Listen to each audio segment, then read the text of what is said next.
Hello everyone and welcome back to a short reviews video for August 2019. Summer is over. I have no idea how fast this summer passed.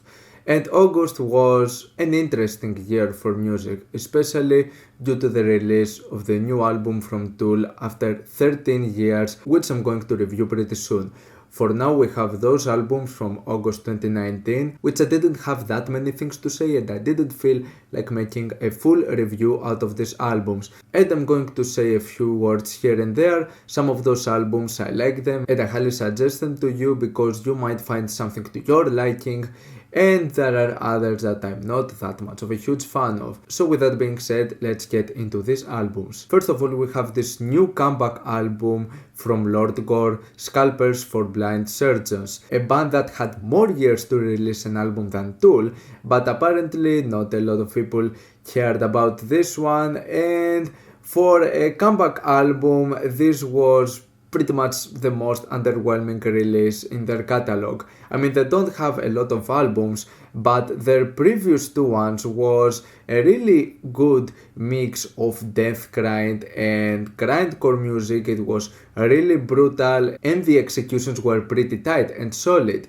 This one though, this comeback album, goes into a more sort of brutal death metal and slamming death metal sound. It has more to those elements and I don't really feel it all that much. I think it's a bit bland and yeah, it's a really heavy and brutal album, but it doesn't come not even close to the nastiness and the brutal approach on the previous two albums. So yeah, a bit of an underwhelming comeback. I'm just going to give it a 6 out of 10. Pleasantly surprising album from King Gizzard and the Lizard Wizard.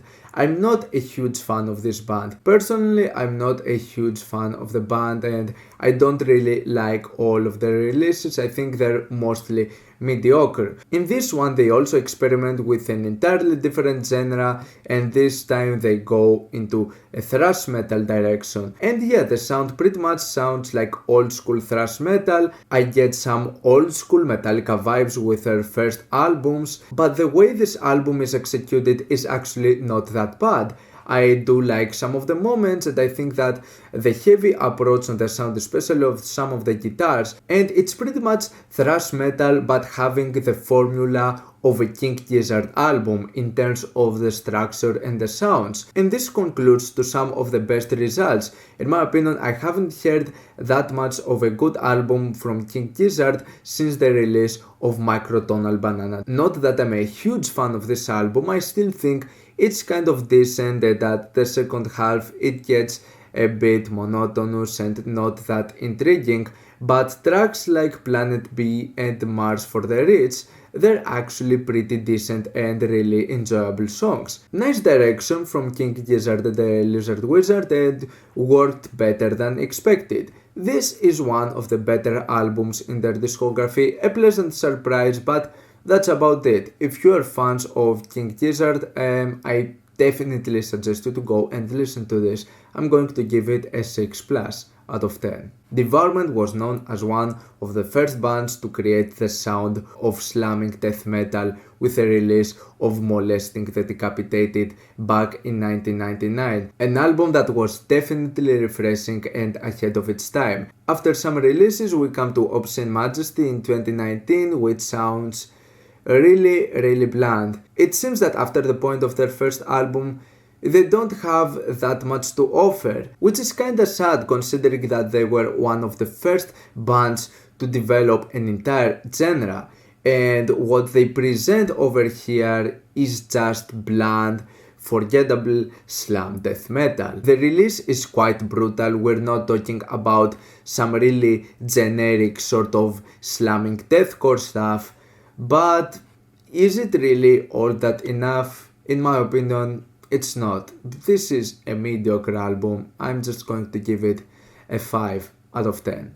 Angel in the Detail by the legendary Pink Dots is one of the most boring albums I've heard all year. The album is not bad, there are some nice moments to it, the industrial and psychedelic rock elements are quite nice, but I just couldn't bring myself listening to the entire thing, I found it really forgettable. I was never the hugest fan of the legendary Pink Dots. I think their fusion of industrial music with elements of psychedelic rock, they don't offer that much of an amazing result or something that really blows my mind, though I can definitely see why they're considered one of the most important bands of industrial music from back in the 80s. Though with what we have over here, this is quite boring. This is a really long album, and in my opinion, it doesn't lead to anything really that compelling. I'm just going to give it a 5 minus out of 10. Really forgettable album. Ginger is my least favorite Brockhampton album. This one goes the furthest to their moody and sad direction, and I don't necessarily have an issue with that. When it comes to the context of this album, this is definitely their saddest, the most heart-wrenching one. The deliveries of the members are more emotional than ever, and the way they just depict all their struggles, it comes out more intense than ever before.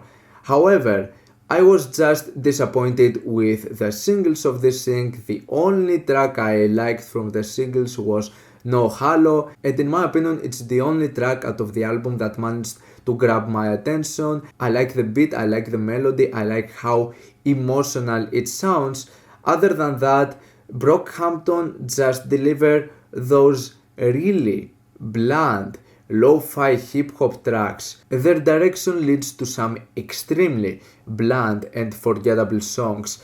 I don't really feel the chemistry of the band that much anymore. It's not like I was necessarily looking for some bangers, but this sort of delivery, this sort of stylistic approach is the one I don't really like from Brockhampton, because it mostly comes out as really bland, generic and forgettable, and that's not an exception with this album. Thankfully, it didn't come out as cringy as with the atrocious vocal deliveries from the last Kevin Abstract album, Arizona Baby.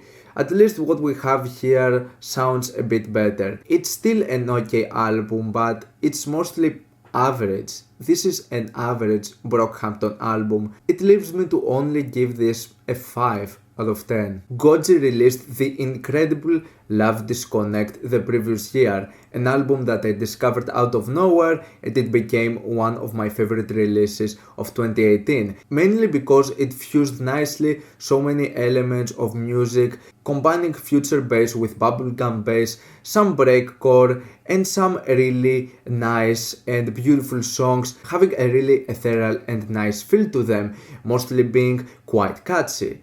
All of those elements are quite missing over here. Goji goes to a far slower direction in this one. You don't have that much of the intensity from the previous works, and the album is not that much of a mess of lots of different styles and lots of different genres being fused together in just one album. This one seems a bit straightforward, a bit more consistent, but what we get is quite underwhelming. The whole emotional impact, the catchiness, the ethereal feel, those beauty from the scenes and the sounds and the beats, it's not there anymore. There are still some quite nice moments, but compared to Love Disconnect, this feels a bit more empty. I highly suggest you to go and listen to Love Disconnect if you're looking for a catchy electronic album. If you like Love Disconnect, then go and listen to Dream Download. You might find something to your liking. For me though, it was quite underwhelming compared to his previous release. I'm going to give it just a 6 out of 10. Why do I even bother with Lana Del Rey's music anymore? I mean, I was never a fan of her music. I thought that some of her first releases could be quite just mediocre, but this one, I don't even get the hype of this one. I don't get why so many people love this release. This is just the most basic and most standard pop album imaginable. All of those piano ballads, this piano rock art pop sound, it's just so much really forgettable, really boring album, and the fact that is a bit more explicit in its lyrics and some of the tracks, sort of giving a bad, nasty attitude.